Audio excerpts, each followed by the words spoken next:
Comme vous le savez, les résultats du référendum sont sortis et le oui l'a emporté. Mais ce que nous devons retenir par rapport à cela, c'est qu'il y a eu 800 000 et quelques inscrits et 400 000 et quelques votants.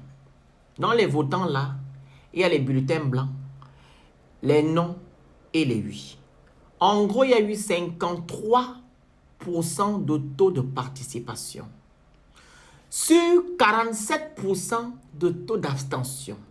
Et si nous mélangeons les nuls et les non, l'abstention l'emporte.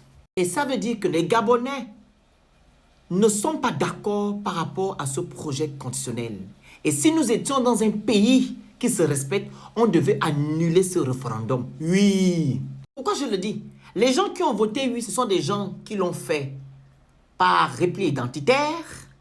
Le fait que M. Oligui a fait le coup d'état le 30 août, le fait que M. Oligui a une femme Fan et une femme Ndébi, et du fait que M. Oligui lui-même il est Fan et Téké, et du fait qu'il y a des passerelles en béton qui se font au Gabon, sans oublier le fait de sortir de la transition. En plus de cela, ils ont aussi voté oui parce que M. Bilé Bizé est un guillemets opposant. Et pour terminer, d'autres ont voté oui parce qu'ils sont contre les activistes. Oui. Donc ces personnes n'ont pas voté par rapport à ce qui est écrit dans le projet constitutionnel. Non.